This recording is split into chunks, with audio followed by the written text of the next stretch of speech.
Hello friends, मैं सुष्मिता राणा आप सभी का स्वागत करती हूं हमारे YouTube channel target for IQ में। आप हमारी वीडियोस की पीडीएफ फाइल के लिए हमारा Telegram group target for IQ join कर सकते हैं। बहुत सारे एग्ज़ाम्स के पेड कोर्सेज भी अवेलेबल हैं जिनकी पूरी जानकारी आप हमारे व्हाट्सएप नंबर पे कांटेक्ट करके ले सकते हैं। दोस्तों, मैं आशा करती हूँ कि आप सभी इस लॉकडाउन पीरियड में अपनी सेहत का ख्याल रख रहे होंगे और आगे आने वाली परीक्षाओं की तैयारी में लगे होंगे। आज हम एक ऐसा टॉपिक डिस्कस करने जा रहे हैं जो हमारे किसानों एवं हमारी इंडियन इकोनॉमी के लिए बहुत ही चिंता का विषय बना हुआ है, जो कि है fall army warm attack. GS paper 3 agriculture के अंडर आएगा ये टॉपिक। दोस्तों, कोविड-19 के चलते जो हमारी बेसिक ज़रूरत है, राइस, वीट, मेज़ और कई सारी ऐसी क्रॉप्स, उन पे हमला कर रहे हैं ये आर्मी वॉर्म, और ये हमारी इकोनॉमी के लिए भी कोई अच्छी बात नहीं है। तो आइए देख लेते हैं कि फॉल आर्मी वॉर्म है क्या। ये एक इंसेक्ट है जो कि सबसे ज़्यादा ईस्टर्न और सेंट्रल नॉर्थ अमेरिका और साउथ अमेरिका में पाया जाता है। इसकी स्ट्रॉन्ग फ्लाइंग एबिलिटी की वजह से ये अब पूरे विश्व में फैलता हुआ दिखाई दे रहा है। इंडिया का ट्रॉपिकल क्लाइमेट भी इस पेस्ट को फैलने में मदद कर रहा है। अब ये देख लेते हैं कि ट्रॉपिकल क्लाइमेट किसे कहा जा रहा है। अगर आप एक ग्लोब को इमेजिन करोगे तो उसमें 3 इमेजिनरी लाइंस होती हैं: इक्वेटर, ट्रॉपिक ऑफ कैंसर और tropic of capricorn. Tropic of cancer और ट्रॉपिक ऑफ कैप्रिकॉर्न के बीच में जो एरिया होता है उसे हम ट्रॉपिकल एरिया कहते हैं।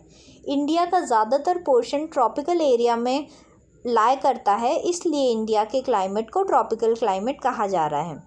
अगर इस वॉर्म को अच्छे से मैनेज नहीं किया गया तो ये बहुत सारी क्रॉप्स को बहुत ज़्यादा नुकसान पहुंचा सकता है अपनी लार्वल स्टेज में। ये स्टेज हमें याद रखनी है क्योंकि एग्ज़ाम्स में पूछा जा सकता है कि ये वॉर्म किस स्टेज पे सबसे ज़्यादा डेंजरस होता है। इसको 3 तरीके से कंट्रोल किया जा सकता है: इंसेक्टिसाइड से, नेचुरल प्रीडेटर्स से और इंटरक्रॉपिंग से। 2 क्रॉप्स को एक साथ लगाना इंटरक्रॉपिंग कहलाता है। उसके बाद हम ये देख लेते हैं कि 2016 में अफ्रीका में ये वॉर्म आया था। उसके बाद 44 अफ्रीकन कंट्रीज़ में स्प्रेड हुआ था। सबसे ज़्यादा ये मेज़ को नुकसान पहुंचाता है, लेकिन और भी 80 स्पीसीज़ ऑफ प्लांट पे ये फीड कर सकता है, जिसमें सबसे ज़्यादा जो वल्नरेबल हैं वो हैं rice, sorghum, millet, sugar cane and cotton. India में शुगर केन, राइस, कॉटन, इन सब का बहुत ज़्यादा प्रोडक्शन होता है, इसलिए ये वॉर्म हमारी इकोनॉमी को भी अफेक्ट कर सकता है। इंडिया का ट्रॉपिकल क्लाइमेट हेल्प करता है इस वॉर्म को स्प्रेड होने में, और इसको हम इंसेक्टिसाइड, नेचुरल एनिमीज़ या फिर इंटरक्रॉपिंग की मदद से रोक सकते हैं। अब हम ये देख लेते हैं कि FAW डेंजरस क्यों है। ये डेंजरस है अपनी पॉलीफेगस एबिलिटी की वजह से। पॉलीफेगस का मतलब ये होता है कि ये डिफरेंट काइंड्स ऑफ फूड पे फीड कर सकता है, और दूसरी एबिलिटी इसकी ये है कि ये मोर देन 100 किलोमीटर्स पर नाइट तक फ्लाई कर सकता है। FAW मल्टीपल क्रॉप्स पे अटैक करता है और ये ज़्यादा से ज़्यादा लैंड एरिया कवर करता है, जिसकी वजह से ये भारत में बहुत ज़्यादा जल्दी स्प्रेड हो रहा है। उसके बाद हम इसकी लाइफ साइकिल देख लेते हैं। 45 डेज़ की लाइफ साइकिल होती है।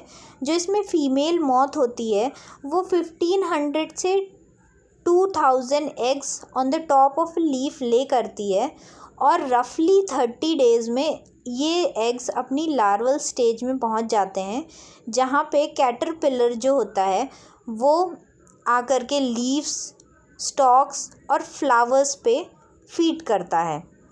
एक बार ये स्टेज कंप्लीट हो जाए तो ग्रोइंग मॉथ सॉइल में चला जाता है 8 to 9 डेज समर में और 20 to 30 days cold winter season में। उसके बाद ये एडल्ट्स एग ले करते हैं अबाउट फॉर 10 डेज़, और उसके बाद ये साइकिल रिपीट होती है। जैसा कि आप यहाँ पे देख सकते हैं, जो एग्स ले किए गए हैं वो 3 to 5 डे में हैच हो रहे हैं। उसके बाद 14 to 28 डेज़ में ये लार्वल स्टेज है यहाँ पे, जो कि सबसे डेंजरस होती है। उसके बाद ये क्रॉल करते हैं लीव्स पे और उनको अफेक्ट करते हैं। उसके बाद ये सॉइल में प्यूपेट करते हैं और फिर ये साइकिल रिपीट होती है। उसके बाद हम ये देख लेते हैं कि FAW हमारे आउटपुट को कैसे अफेक्ट कर रही है। इंडिया में ये रिपोर्ट किया गया है कि सबसे ज़्यादा इसका इन्फेस्टेशन जो है वो मेज, सोरगम जिसको हम ज्वार भी बोलते हैं, और शुगर केन क्रॉप्स पे है। मेज जो है वो सबसे ज़्यादा अफेक्टेड क्रॉप है और India third most important cereal crop है मेज़ इंडिया में।